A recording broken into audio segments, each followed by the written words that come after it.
Bon mercredi tout le monde, donc point de presse normalement diffusé en date du mardi. Ceci étant dit, à l'heure où normalement on aurait diffusé, je recevais des bonnes nouvelles. Donc je me suis dit que j'allais être vite pardonnée, faire un point de presse pour faire un point de presse, alors que tout change le lendemain, ça aurait été moins pertinent.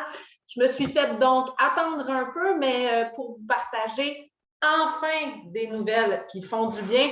Ça bougeait au compte-gouttes dans les dernières semaines. Je parle évidemment des mesures d'assouplissement. On s'était avancé à dire qu'on devrait avoir des bonnes nouvelles cette semaine. C'est confirmé. Donc, sans plus attendre, je vous en détaille les différents points. Donc, je commence avec la salle à manger. Salle à manger maintenant permis 10 personnes à table. Donc, attention, seule chose à bien retenir, 10 résidents à la même table. Vous gardez, comme à l'habitude, le masque juste au moment de vous asseoir, mais quand même, ce sera désormais possible pour vous de vous regrouper davantage.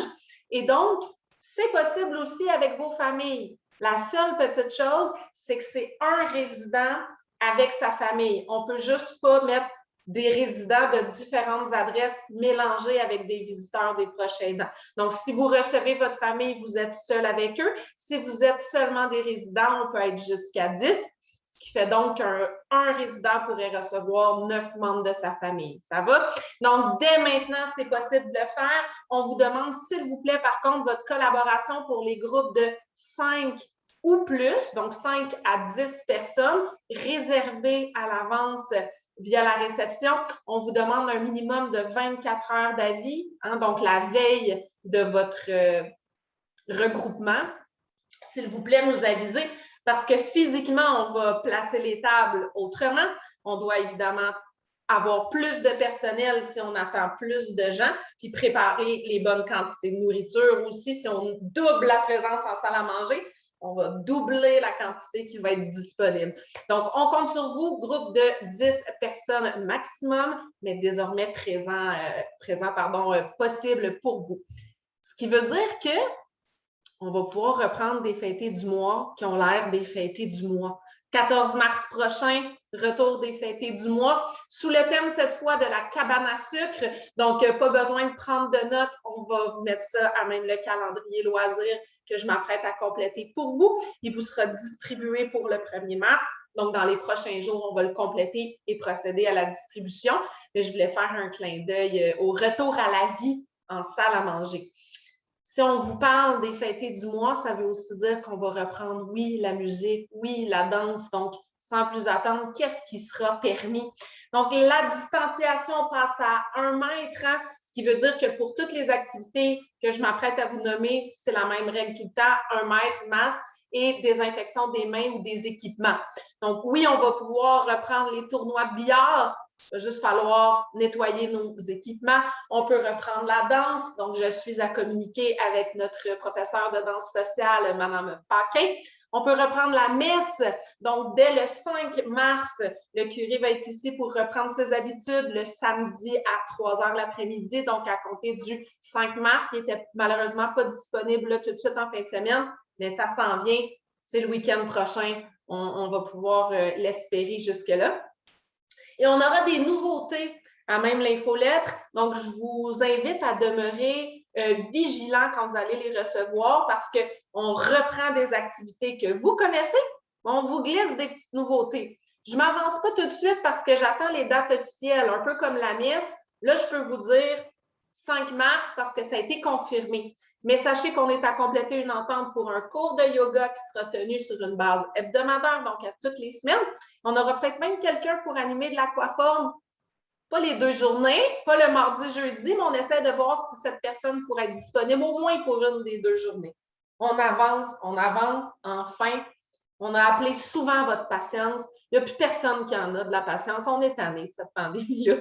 Mais là, c'est vrai, on en récolte les fruits. Donc, très heureuse, mais le modèle à utiliser, vous aurez évidemment le calendrier loisir du mois, mais ne négligez pas l'infolette comme peut-être de nouveaux collaborateurs s'y glisseront au cours des prochaines semaines. Pour les activités, je ne les détaillerai pas toutes parce que ça serait très, très long, mais je pense que vous comprenez qu'on reprend l'ensemble des activités, à l'exception de tout ce qui est chant, on ne peut pas reprendre tout de suite. On s'attend, là, je ne vous fais pas une promesse, mais on s'attend qu'à compter du 28 mars, donc lundi, dans quelques jours, il y aura encore des nouvelles mesures. Mais pour le moment, les seules activités qu'on va vous demander un petit peu de patience, c'est le chant, puis tout ce qui est à moins d'1 mètre avec un partage de matériel qu'on ne peut pas désinfecter, comme les cartes et le train mexicain. Par contre, bingo, ça reprend.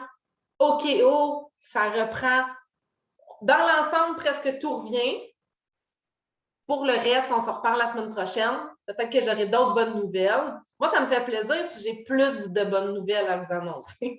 Donc, à suivre pour les prochaines activités ou mesures d'assouplissement. Je voulais faire aussi une parenthèse qui me tient à cœur, en fait. On est beaucoup à vous répéter ce qu'on nous demande de partager comme recommandation, comme information.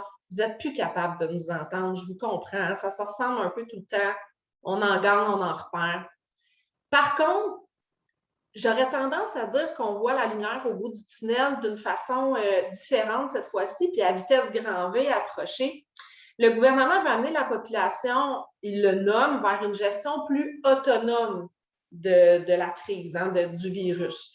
Évidemment, tout ça reste conditionnel au fait que si on arrive à l'automne, puis il y a une autre grosse vague ou un nouveau variant bien épouvantable, tout peut changer, c'est correct, on le sait. Mais dans le positif, il y a vraiment une prise de conscience au niveau du gouvernement et des échanges aussi avec le ministère où on veut tendre vers une gestion autonome du risque. Puis ça, en faisant ça, je pense que ça répond à quelque chose que vous espérez, vous réclamez aussi. C'est l'appel qu'on dit, on fait appel au gros bon sens. On veut aller vers ça. On veut aller vers une prise de conscience que chaque personne a aussi une liberté de prendre des décisions. On n'y est pas tout à fait, OK? Mais les mesures que je viens d'annoncer, les activités, c'en est un premier signe de la vitesse à laquelle on déconfine, mais on assouplit en ce moment. Puis je pense qu'il y a quelque chose à réfléchir sur quoi on peut s'accrocher en ce moment, c'est cette volonté-là du gouvernement de dire, peut-être qu'on leur a assez dit quoi faire, puis tranquillement, pas vite, on va les laisser prendre des décisions.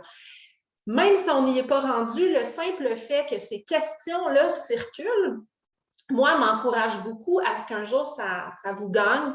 Sachez qu'au ministère, c'est excessivement discuté en ce moment la réalité du déconditionnement des aînés. C'est difficile d'être enfermé, on le sait. Ça crée des problèmes. Hein? On est plus isolé, le moral est moins là, on bouge moins, c'est vraiment, vraiment lourd. Ça, ils ne prennent pas ça à la légère. Puis pourquoi je voulais en parler, c'est que je suis très fière de mon groupe. Je sais que toute l'année, ou en fait depuis 2 ans, on est beaucoup dans les mesures, on essaye de le faire avec le plus de bienveillance possible, mais on a une responsabilité, on a un engagement auprès du gouvernement de bien faire les choses. Mais on vous a toujours dit, c'est pas parce qu'on n'essaye pas, hein. On défend la réalité des aînés, on défend la liberté de nos résidents, jusqu'à M. Maurice qui le fait aussi, vous le savez, certains d'entre vous l'avez vu dans les médias. Et donc, il y a vraiment une réceptivité, puis on sait que même cet après-midi, le docteur Boileau réfléchit à comment on va arrêter le port du masque. Donc ça commence à être discuté. On reste à l'affût, on n'est pas encore rendu à l'enlever, mais ça se parle de dire, là, il va falloir laisser plus de liberté. Il va falloir que les gens puissent gérer eux-mêmes leurs propres risques. Il va falloir revenir un jour à la normale et les enlever, ces masques-là.